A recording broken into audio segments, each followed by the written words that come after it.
Why are Americans so unhealthy? This article discusses the health crisis in America and what are the steps that we need to take to um, become longevitous in our lives.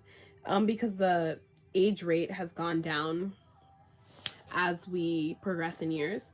So they said that America has a deep problem with food, and they are lying to themselves that this is okay. So a psychological term that I address for that is the ostrich effect.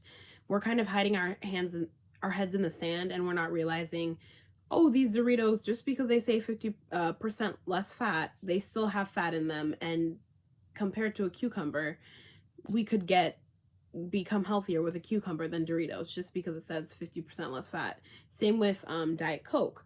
If we are just drinking water, we won't have to drink Diet Coke, and Diet Coke is a scam. So that is the first psychological term, social psychology term that I'd use for that, the ostrich effect, because we're hiding our heads in the sand. Um, so this article discusses the disparities between our nation and other countries. For example, they talked about Argentina and Britain, and they said that these countries, even though Argentina doesn't have the money um, to, they're not as technologically advanced as we are, and they still have healthier citizens than Americans do. So they also talked a lot about politics, and they said that people who have liberal policies are more healthier than people who have Republican policies. And the disparity between poverty and Americans and relating to food is that the more impoverished you are, you're gonna want a quick Taco Bell, a quick meal. You're not gonna have time to go to Whole Foods and get non-GMO foods and get non-frozen foods and cook meals every single day. So white Americans had worse health than their British peers, and were even unhealthier than Europe as a whole.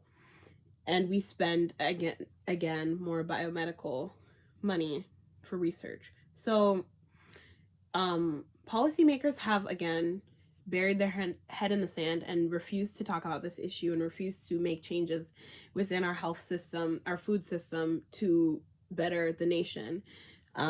Elizabeth and Bernie Warren and Bernie Sanders decided to, talk about this issue, and their policy was not passed, and no one really cared about people dying because of food. Um, so I found three social psychology terms that I could relate to this article. And I already said the ostrich effect. We're lying to ourselves that we're healthy. The anchoring effect. So, as I said before, we are sold one thing. We're sold Weight Watchers. We're sold these get skinny fast instead of changing our lifestyle. It's a lifestyle change to lose weight and to become healthier. Um, and Americans just don't have that. They want everything fast, fast. We want it now. And that's why when they're sold this idea of Diet Coke and, fat-free foods, you're still eating a hamburger with cheese smothered all over it, and they said it's fat-free. So you're just sticking with your same, beliefs. And they also said in the article, Americans have these set beliefs, and that's attributing to our health crisis.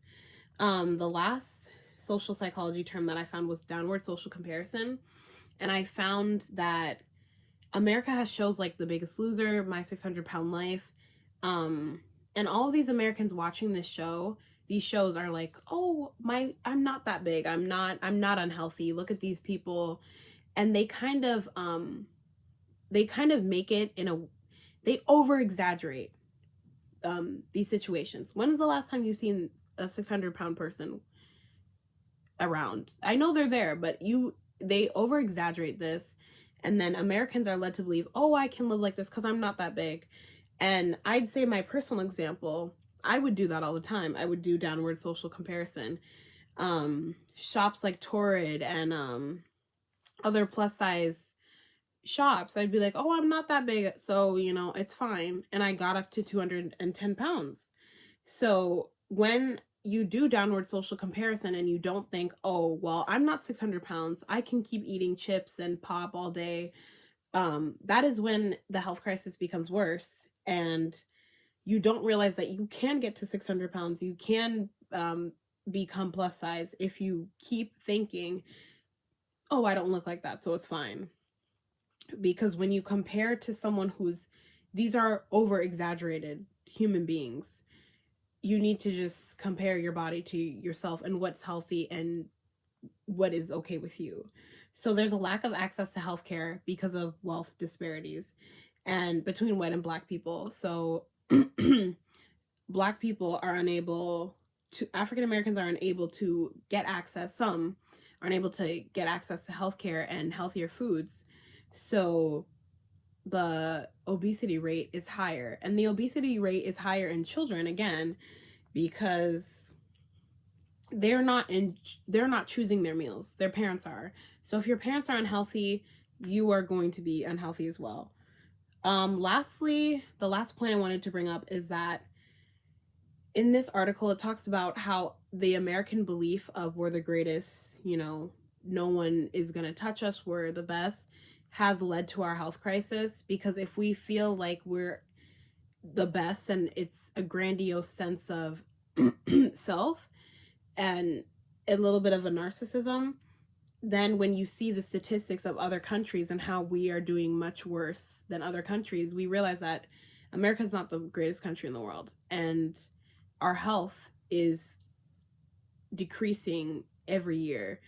Our livelihood is decreasing every year, our lifespan, because we keep selling ourselves this idea that, oh, we're the best, oh, we have the best medical care, at the end of the day I'll just go to the doctor and he'll fix me up, I'll be fine. And that's not the truth.